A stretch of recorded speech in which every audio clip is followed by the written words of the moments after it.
So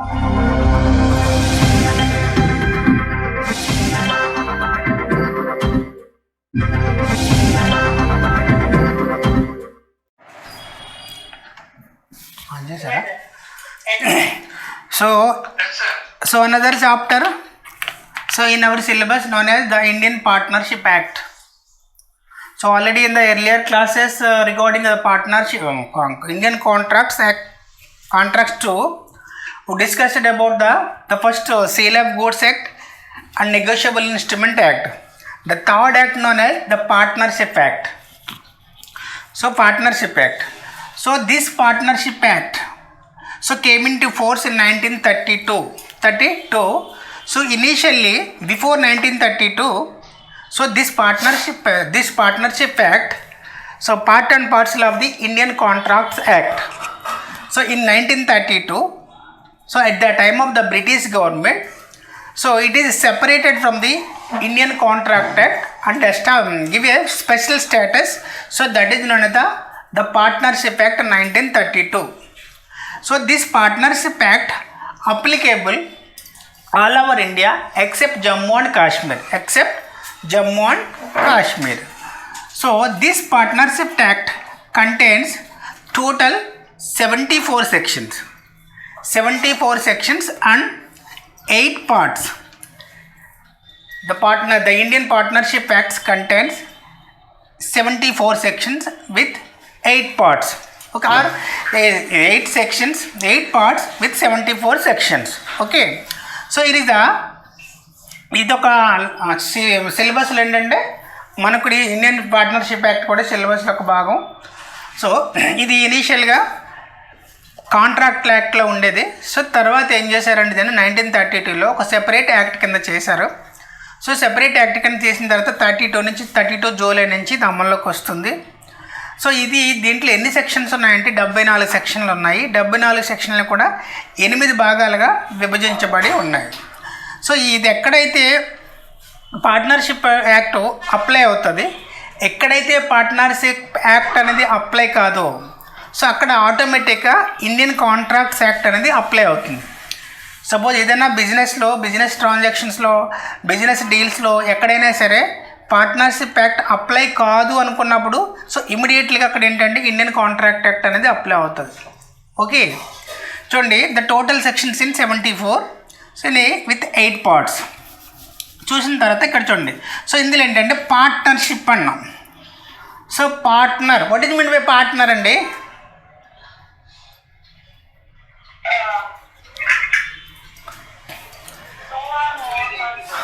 చెప్పండి.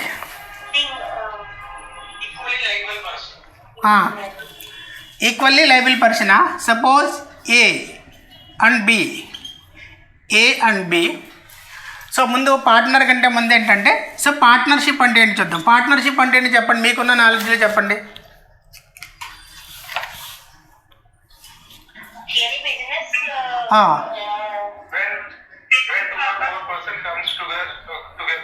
So where 2 or more person comes together and forms an association to do some act. Forms a association for which purpose? ఏ purpose తోటి partnership చేసుకుంటారు? For business, for profit పర్పస్లో. So general ఏంటంటే partnership is the relationship between the, so partnership nothing but the relationship between the 2 or more persons who have agreed to share profits. So partnership nothing but the relationship between 2 or more persons who have agreed to share profits. So share profits of the business. So that is known as the partnership అంటాం. So A అనేవాడు B అనేవాడు ఇద్దరు ఉన్నారండి. So there is relation between the A and B. So వీళ్ళిద్దరు ఒక relation కింద ఏర్పడ్డారు. So ఏ relation కింద ఏర్పడ్డారంటే so వీళ్ళిద్దరే కలిపి ఒక బిజినెస్ స్టార్ట్ చేయాలని చెప్పేసి డిసైడ్ అయ్యారు. So it is the business event. So ఈ బిజినెస్ ఎందుకు చేస్తున్నారు వీళ్ళిద్దరు ఎందుకు చేస్తున్నారు? లాభాల కోసం చేస్తున్నారు, ప్రాఫిట్స్ కోసం చేస్తున్నారు. సో వీళ్ళిద్దరు ప్రాఫిట్స్ కోసం చేస్తున్నారు కాబట్టి వీళ్ళిద్దరూ కలిపి దీంట్లో ఈ బిజినెస్లో ఇన్వెస్ట్ చేస్తారు. సో వీళ్ళిద్దరూ ఈ బిజినెస్లో ఇన్వెస్ట్ చేశారు కాబట్టి ఏ అనేవాడిని బి అనేవాడిని ఏమంటాం మనం?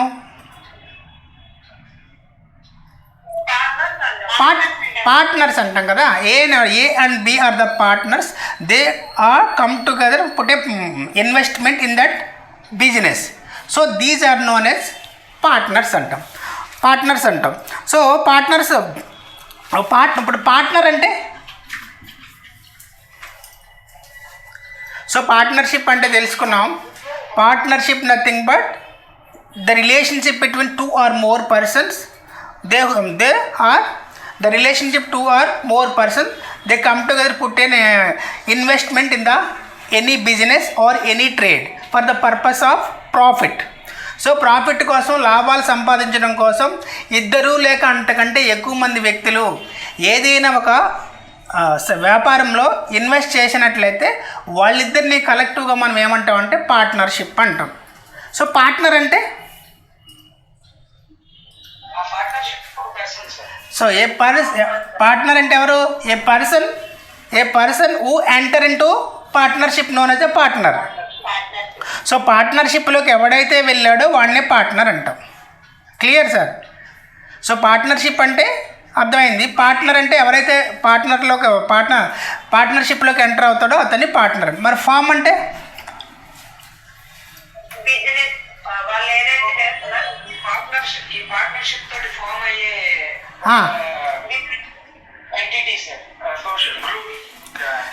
So these two are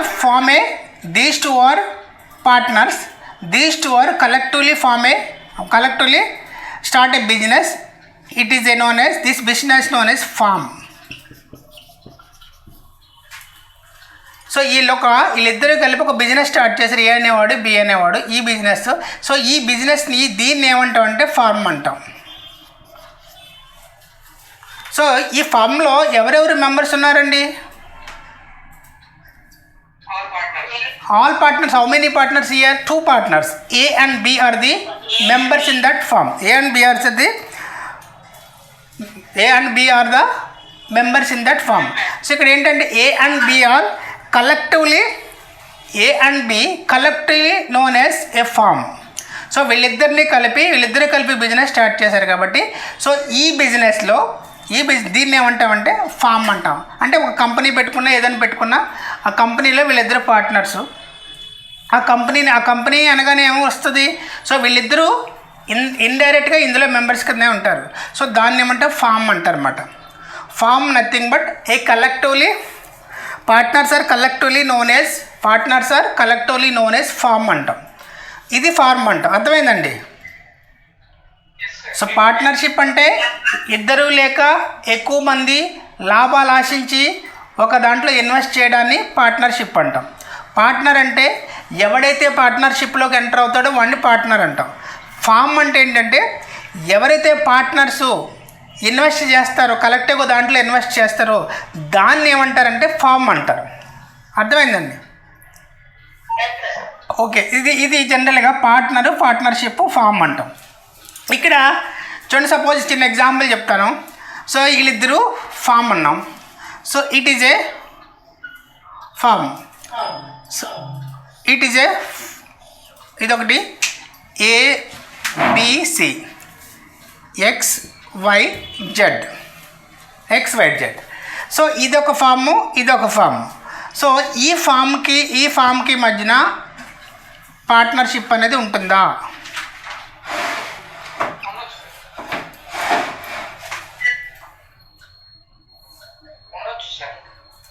Ramesh గారా? రాజశేఖర్ గారు వచ్చారా? సో ఇదొక ఫామ్ అండి. సో ఇక్కడ వీడి 2 ఫామ్స్ మధ్యన ఏదైనా పార్ట్నర్షిప్ ఉండొచ్చా?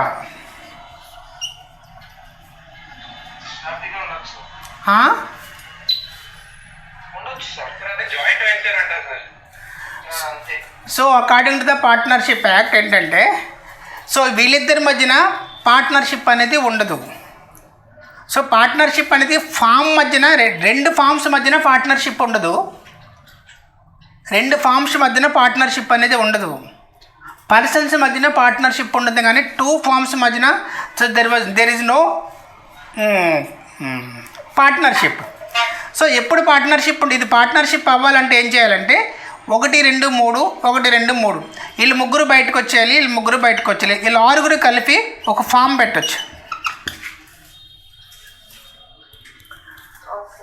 అర్థమవుతుంది? అంటే పార్ట్నర్ అనేవాడు పార్ట్నర్షిప్లో జాయిన్ అవ్వచ్చు. సో పార్ట్నర్ అనేవాడు పార్ట్నర్షిప్లో జాయిన్ అవుతే ఏమవుతుంది? అది ఫామ్ అవుతుంది. ఒక్క ఫామ్ తోటి ఇంకో ఫామ్ పార్ట్నర్షిప్ చేయడానికి లేదు. కానీ ఇందులో ఉన్నటువంటి మెంబర్స్ బయటకు వచ్చి మనం పార్ట్నర్షిప్ చేసుకోవచ్చు. కానీ ఈ ఫామ్ తరపున సపోజ్ ఫర్ ఎగ్జాంపుల్ ఇది మన రమేష్ గారి ఫామ్, ఇది రాజశేఖర్ గారి ఫామ్. సో రాజశేఖర్ గారి పేరు మీద ఈ రమేష్ గారి పేరు మీద ఈ 2 ఫామ్స్కి మళ్ళీ ఇంకో ఫామ్ని ఫామ్ చేయడానికి లేదు.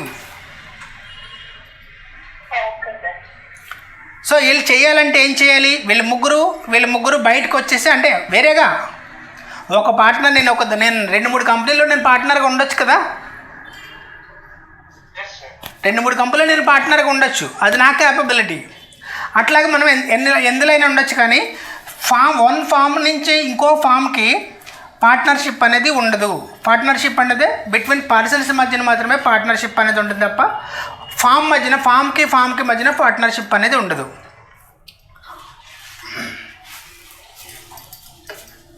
ఓకే సార్, అర్థమైందా?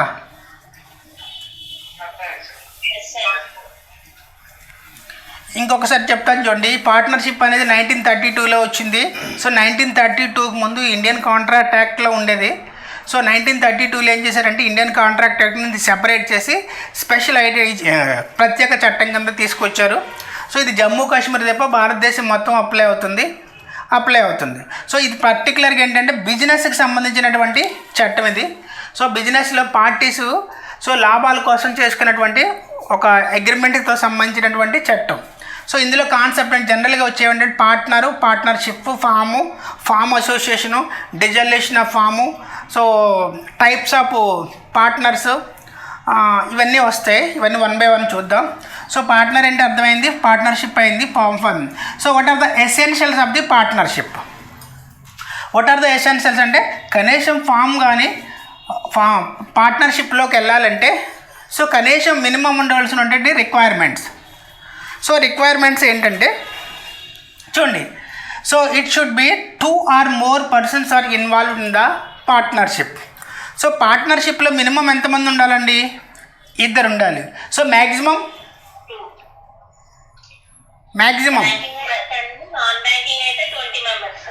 ఒకసారి చెప్పండి. బ్యాంకింగ్ అయితే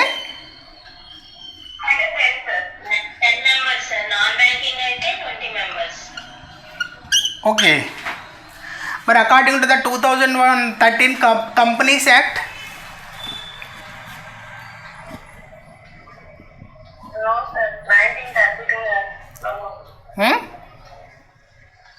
సో ఇక్కడ పార్ట్నర్షిప్ యాక్ట్లో మినిమం 2 members అనేది మెన్షన్ చేసి ఉంటుంది. Clear? So minimum 2 or more persons అనేది మెన్షన్ చేసి ఉంటుంది. సో ద రిమైనింగ్ ఎంతమంది ఉండాలనేది ఇందులో ప్రిస్క్రైబ్ చేయబడలేదు పార్ట్నర్షిప్ యాక్ట్లో. కానీ so 2013 the parliament amended the companies act. ఈ కంపెనీస్ యాక్ట్ ప్రకారం ఏంటంటే కంపెనీస్ యాక్ట్ ప్రకారంగా మినిమం 50 members ఉండాలి.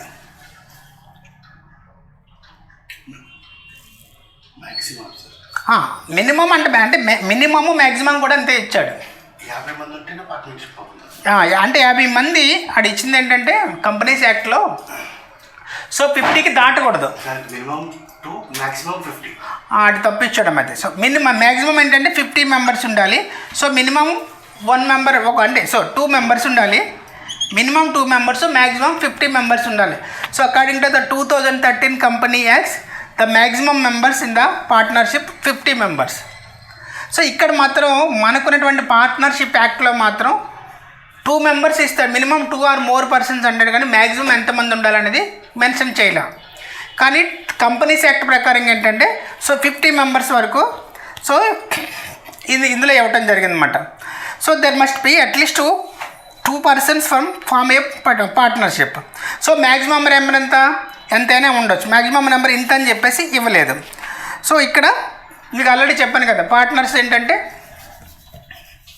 సో మీ A B C D 1 2 3 4, so these are the partners in one form.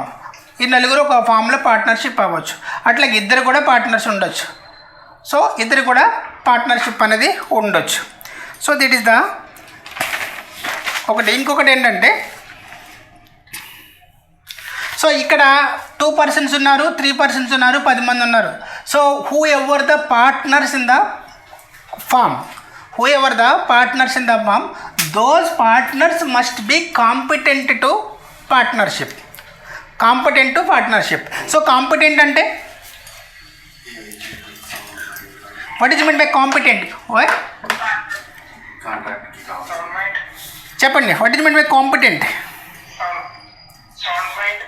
So according to the Indian Contract Act, there are certain essential to made a contract. So అవన్నీ ఇక్కడ apply అవుతాయి. ఏంటి చెప్పండి?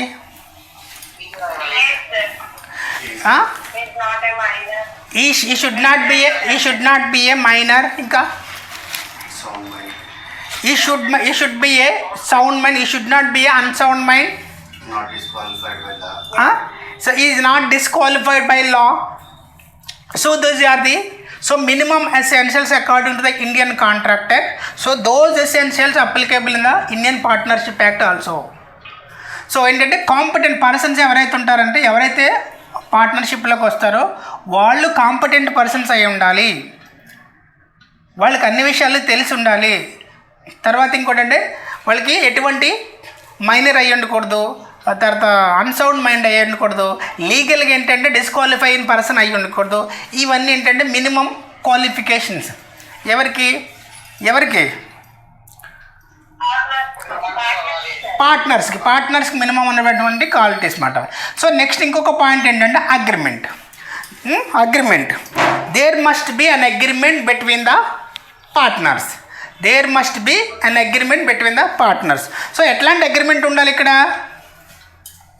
Oral agreement or implied agreement? ఎలాంటి agreement ఉండాలి?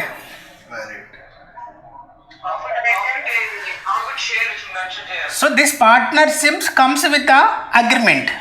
Partnership అనేది ఎలా వస్తుంది? అగ్రిమెంట్ ద్వారానే వస్తుంది. సో ఈ అగ్రిమెంట్ ఇప్పుడు మనం మాట్లాడుకోవచ్చు. సపోజ్ రమేష్ గారు నేను, లేదంటే రాజశేఖర్ గారు నేను మాట్లాడుకోవచ్చు. సో మన ఇద్దరం ఒక కంపెనీ పెడదాం. సో మీరు కొంత షేర్ పెట్టండి, నేను కొంత షేర్ పెడతాను, ఒక ఫామ్ ఏర్పాటు చేద్దాం, మన ఇద్దరికి ప్రాఫిట్స్ వస్తాయి. సో ఈ బిజినెస్ నాకు బాగా తెలుసు అని చెప్పేసి రాజశేఖర్ గారు నన్ను గైడ్ చేశారు ఫోన్లో. సరే ఓకే సార్ మన ఇద్దరం పెడదామని చెప్పేసి మేమిద్దరం మాట్లాడుకున్నాం. సో మేమిద్దరం టర్మ్స్ అండ్ కండిషన్స్ కూడా ఫోన్లో మాట్లాడుకున్నాం. అది అగ్రిమెంట్ అవుతుందా?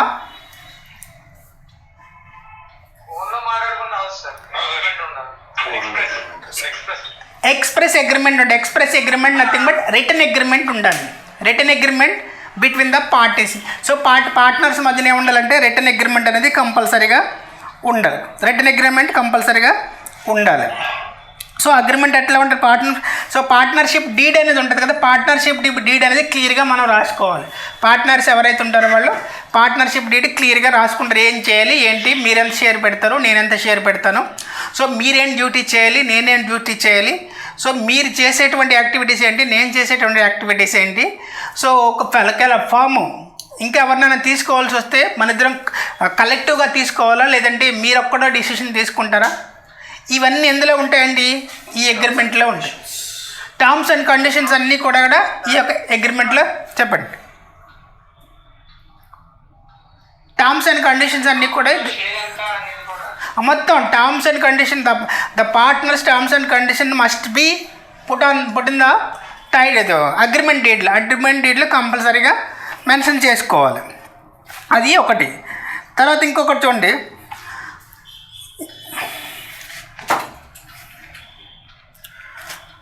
సో అగ్రిమెంట్లు చూడండి. ఇండియన్ కాంట్రాక్ట్ యాక్ట్లో ఇది కూడా ఉంటుంది. అగ్రిమెంట్లో కొన్ని టర్మ్స్ అండ్ కండిషన్స్ ఉంటాయి కదా. అగ్రిమెంట్లో టర్మ్స్ అండ్ కండిషన్స్ ఏంటి?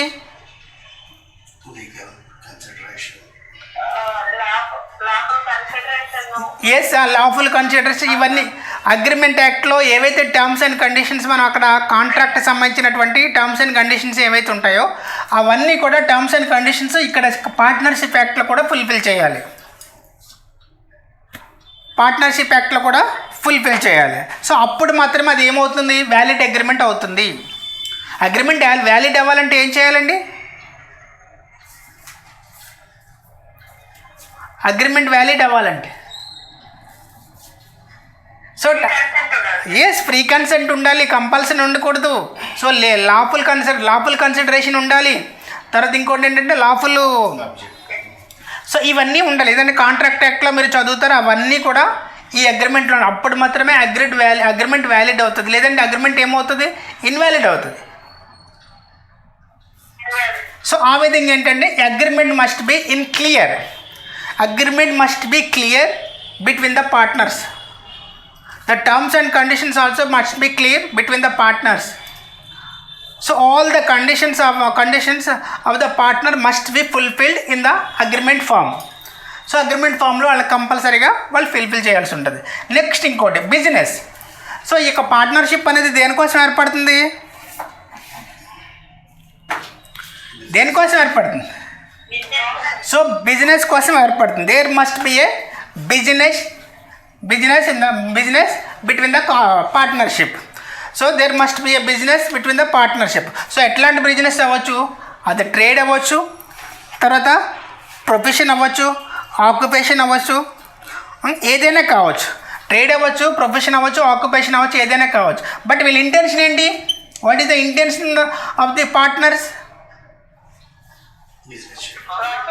Profits. To make the intention of the partners to make profits చేయటమే వాళ్ళ ఇంటెన్షన్. సో లాభాలు రావాలి వీళ్ళకి. బిజినెస్ అది ప్రొఫెషన్ కావచ్చు, ట్రేడ్ కావచ్చు, లేదంటే ఆక్యుపేషన్ కావచ్చు, ఏ ఫామ్ అయినా కావచ్చు. అల్టిమేట్గా వీళ్ళ యొక్క బిజినెస్ వీళ్ళ మైండ్ ఏంటంటే లాభాలు సంపాదించాలనే ఉద్దేశంతో వీళ్ళు ఇక్కడ దీన్ని స్టార్ట్ చేస్తారు. సో దాన్ని బిజినెస్ అంటాం.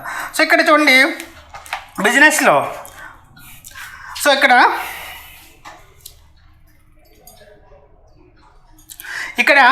బిజినెస్ పెట్టారు, ఇక్కడ పార్ట్నర్స్ ఉన్నారు. సో ఈ పార్ట్నర్స్ ఏంటంటే A, B, C. So these are the partners in the firm. So ఈ ఫామ్ తరపున ఏంటంటే ప్రాఫిట్స్ వచ్చినాయి. సో ప్రాఫిట్స్ వస్తే ఏంటంటే ఈ ప్రాఫిట్స్ అన్నీ వీళ్ళు ఈక్వల్గా షేర్ చేసుకుంటారు. సో ఈ ముగ్గురు ఉన్నారు కాబట్టి ముగ్గురు based on their agreement, based on their terms and condition. So based on the rules and regulation వీళ్ళకి షేర్ అనేది వస్తుంది, అంతే కదా. లేదంటే ఇతను 60% షేర్ పెట్టాడు, ఇతను 20 పెట్టాడు, ఇతను 20 పెట్టాడు, అప్పుడు ఇదే రేషియోలో కూడా ప్రాఫిట్స్ అనేవి షేర్ అవుతాయి కదా. ప్రాఫిట్ కానీ ఏంటంటే ఇది షేర్ అవుతుంది. ఈ విధంగా ఈ బిజినెస్లో ప్రాఫిట్స్ అనేవి షేర్ అవుతుంది. సపోజ్ ఇక్కడ ఏ, బి, సి. ఏ అనేవాడు పెద్ద అన్నయ్య, బి అనేవాడు 2 అన్నయ్య, సి అనేవాడు 3 అన్నయ్య. వీళ్ళు ముగ్గురు కలిపి ఒక బిజినెస్ చేశారు. సో బిజినెస్ చేస్తే వీళ్ళకి కూడా ఏంటంటే లాభాలు వచ్చినాయి, ప్రాఫిట్స్ వచ్చినాయి. సో దీన్ని ఏమన్నాం అంటే మనం ఫార్మ్ అన్నాం, పార్ట్నర్స్ ముగ్గురు ఫార్ము. సో దీన్ని ఫార్మ్ అన్నాం. సో దీన్ని ఫార్మ్ అని మనం పిలవగలమా? ABC these are the brothers. ఇది ఫార్మేనా? ఇది ఈ ప్రాపర్టీ ఏంటంటే ఇన్హెరిటెన్స్ ప్రాపర్టీ. వాళ్ళకి వారసత్వంగా వాళ్ళ నాన్నగారు ఇచ్చిన ప్రాపర్టీని వీళ్ళు ముగ్గురు కలిసి ఏం చేస్తున్నారంటే పండిస్తున్నారు. ముగ్గురు కలిసి పంటలు పండిస్తున్నారు కలెక్టివ్గా. సో ముగ్గురికి వచ్చేసరికి ఏంటంటే ప్రాఫిట్స్ వచ్చినాయి. సో ప్రాఫిట్స్ వచ్చినప్పుడు దీన్ని ఫామ్ అంటామా? ఎందుకని?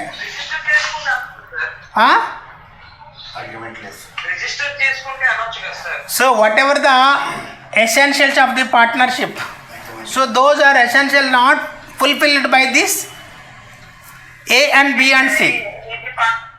సో వీళ్ళ మధ్యన ఎటువంటి కాంట్రాక్టు లేదు, ఎటువంటి పార్ట్నర్షిప్ లేదు. వీళ్ళ మధ్యన పార్ట్నర్షిప్ అంటూ ఇంప్లాయిడ్ అయి ఉంది అంటే దాని అర్థం ఏంటంటే దేర్ ఆర్ రిలేషన్స్ ఓన్లీ. వాళ్ళు అన్నదమ్ములు మాత్రమే. అన్నదమ్ములు కనుక ఏంటంటే వాళ్ళు కలెక్టివ్గా వాళ్ళ బిజినెస్ వాళ్ళ ప్రాపర్టీని వాళ్ళు డెవలప్ చేసుకుంటున్నారు. అట్లా చేసుకునేటప్పుడు వాళ్ళు పార్ట్నర్స్ అవుతారంటే పార్ట్నర్స్ కానే కాదు. పార్ట్నర్స్ అవుతారంటే పార్ట్నర్స్ అవ్వరు. పార్ట్నర్స్ ఎవరు అవుతారు? వీళ్ళు మాత్రమే పార్ట్నర్స్ అవుతారు సార్. పార్ట్నర్షిప్ డీల్ లేకపోతే పార్ట్నర్స్ అవరు అది. సో ఇక్కడ చూడండి, ఇప్పుడు ఇంకోటి షేరింగ్ ఆఫ్ ప్రాపర్టీ అన్నాం. ఇక్కడ షేరింగ్ ఆఫ్ ప్రాపర్టీలో ఈ ఎగ్జాంపుల్లో ఈ property, so according to the terms and conditions, according to the agreement, the profits must be shared among the parties. ఫామ్లో ఇప్పుడు 60% అయితే 60% షేర్ పెట్టినోడు 60% ఉంటుంది, 20% పెడితే 20% ఉంటుంది, ఇతను 20% పెడితే 20% as per the agreement, as per the terms and conditions of the deed. So these partners are shared the profits among them. వాళ్ళు వచ్చినటువంటి లాభాలని వాళ్ళు పంచుకుంటారు కదా. సో ఎలా పంచుకుంటారు? అందరూ సమానంగా పంచుకుంటారా? అంతే కదా, బేస్డ్ ఆన్ టర్మ్స్ అండ్ కండిషనే వాళ్ళు పంచుకుంటారు. ఎలాగుంటే అలా పంచుకుంటారు. ఇక్కడ ఇప్పుడు షేరింగ్ ఆఫ్ ప్రాఫిట్స్ అంటే వీళ్ళు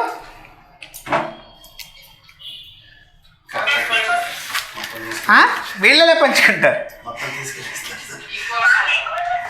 వాళ్ళు ఎలాగైనా పంచుకోవచ్చండి, వాళ్ళ ఇష్టం కదా. సో జనరల్గా ఏంటంటే పెద్ద అతను ఎలా ఉంటారంటే అమాయకే ఉంటారు జనరల్గా ఏ ఫ్యామిలీలో అయినా. సో ఈ 2-3 కంత్రి వాళ్ళు ఉంటారు. సో వాళ్ళు ఎక్కువ తీసుకునే అవకాశం ఉంటుంది ఇతని కంటే.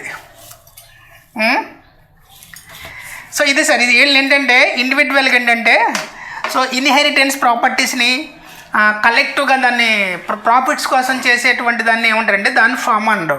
ఫామ్ అనాలంటే there must be an agreement between the parties. ఉండాలి. సో ఇది ఇంకొకటి ఏంటంటే షేరింగ్ ఆఫ్ ప్రాఫిట్స్ తర్వాత మ్యూచువల్ ఏజెన్సీ అంటాడు. So what is mean by mutual agency?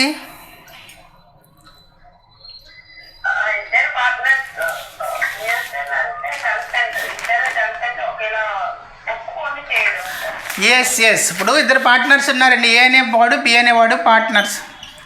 So వీళ్ళిద్దరి మధ్యన ఏంటంటే మ్యూచువల్ అండర్స్టాండింగ్ అనేది ఉండాలి. మ్యూచువల్ అండర్స్టాండింగ్ అనేది ఇద్దరి మధ్యన లేకపోతే ఈ ఫామ్ అనేది నడపగలరా వీళ్ళు? సో ఇప్పుడు ఇతను పెట్టుబడి పెట్టాడు, మరి ఈ ఫామ్ నడిపేది ఎవరు? వీళ్ళు కనుక నడపలేకపోతే వీళ్ళ తరపున ఏమంటే ఎవరినైనా ఒక అడ్మినిస్ట్రేషన్ సిస్టమ్ రన్ చేసుకోవాలి కదా. ఆ సిస్టమ్ రన్ చేసుకోవాలంటే వీళ్ళ మధ్యన ముందుగా ఏముండాలి? మ్యూచువల్ అండర్స్టాండింగ్ అనేది కంపల్సరీగా వీళ్ళిద్దరి మధ్యనే ఉండాలి. సో మ్యూచువల్ అండర్స్టాండింగ్ అనేది లేదనుకోండి, లేకపోతే ఏమవుతుంది? బిజినెస్ దాన్ని ఏంటంటే ఈ మ్యూచువల్ అండర్స్టాండింగ్ అనేది, మ్యూచువల్ ఏజెన్సీ అనేది ఏంటంటే so very essential to the partnership for getting the profits or benefits. So ఇది వీళ్ళిద్దరి మధ్యన కనుక మ్యూచువల్ అండర్స్టాండింగ్ అనేది క్లియర్ కట్గా లేకపోయినట్లయితే, ఒక బెటర్ అండర్స్టాండింగ్ లేకపోతే between the partners, so firm అనేది సరిగా నడవదు. సో ఫామ్ సరిగా నడవకపోతే ఏమవుతుందంటే బిజినెస్లో వాళ్ళు సక్సెస్ కాలేకపోతే అల్టిమేట్గా వాళ్ళు ఏమవుతారు? లాస్ అయిపోతారు. ఓకే. సో అప్పుడు లాస్ అయిపోయినప్పుడు ఏమవుతుంది? అప్పుడు ఇద్దరు భరించాల్సిన పరిస్థితి వస్తుంది. సో ఇదంటే ఈ మ్యూచువల్ ఏజెన్సీ, మ్యూచువల్ కోఆపరేషన్ అనేది it is a very important in the partnership, any partnership అంటే. సో ఇక్కడ చూడండి, ఇక్కడ ఈ యొక్క మ్యూచువల్ అండర్స్టాండింగ్లో సో ఇంకొకటి చూడండి. సో ఏ అనేవాడు ఈ యొక్క ఫామ్ని నడపడానికి ఒప్పుకున్నాడు. So A is the head of the firm. So B అనేవాడు ఏం చేస్తున్నాడంటే ఇటు బయట నుంచి సపోర్ట్ చేస్తున్నాడు, అంటే బయట బిజినెస్ అంతా ఇతను చేస్తున్నాడు.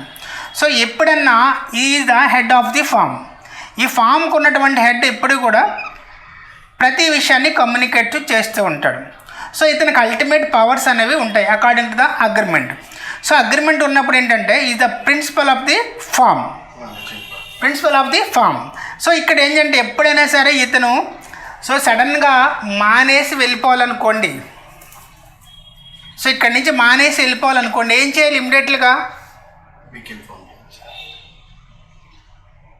రిమైనింగ్ పార్ట్నర్స్కి ఇన్ఫార్మ్ చేయాలి. పార్ట్నర్షిప్ బ్రేక్ చేసుకోవాలంటే ముందు ఏం చేయాలి? కమ్యూనికేట్ చేయాలి కదండి. ఎవరికి కమ్యూనికేట్ చేయాలి? A should be communicate with to the remaining partners.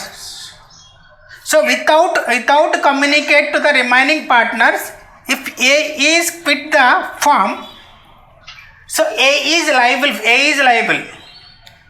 So ఇతను కనుక ఫామ్ నడుపుతున్నాడు, ఇతను కనుక ఏ అనేవాడు బయటికి వెళ్ళిపోవాలనుకుంటే, ఫామ్ నుంచి బయటకు వెళ్ళిపోవాలనుకుంటే, వీళ్ళకి మిగతా వాళ్ళు ఎవరైతే ఉన్నారో ఫామ్లో వాళ్ళందరికీ ఇన్ఫర్మేషన్ ఇవ్వాలి, కమ్యూనికేట్ చేయాలి. సో నేను ఇక్కడి నుంచి క్విట్ అవ్వాలనుకుంటున్నాను, నేను ఇక్కడ ఉండాలనుకోవట్లేదు.